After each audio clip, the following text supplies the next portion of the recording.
सातारा जिल्हा परिषदेच्या अध्यक्ष आणि उपाध्यक्ष निवडीच्या या सगळ्या नाट्यमय घडामोडी घडलेल्या होत्या आणि या निवडीच्या वेळेला ज्या राष्ट्रवादीचे जिल्हा परिषद सदस्य बापू शिंदे यांच्या अपहरणाचा गुन्हा दाखल करण्यात आला होता ते बापू शिंदे आज स्थानिक गुन्हे अन्वेषण विभागामध्ये स्वतःचा जबाब नोंदवण्यासाठी हजर झाले।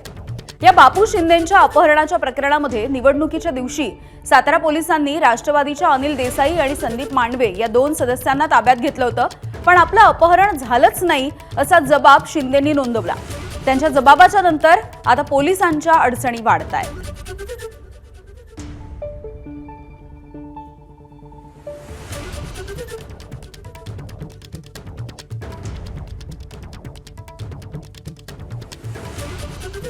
तर सातारा जिल्हा परिषदेच्या अध्यक्ष आणि उपाध्यक्ष निवडीच्या वेळेच्या या काही नाट्यमय घडामोडी होत्या। आता या सगळ्याचे पडसाद विधिमंडळामध्ये देखील उमटताना बघायला मिळत आहेत। मात्र या निवडीच्या वेळेला राष्ट्रवादीचे जिल्हा परिषदेचे सदस्य बापू शिंदे यांचं अपहरण झालं या संदर्भातला गुन्हा दाखल करण्यात आलेला होता।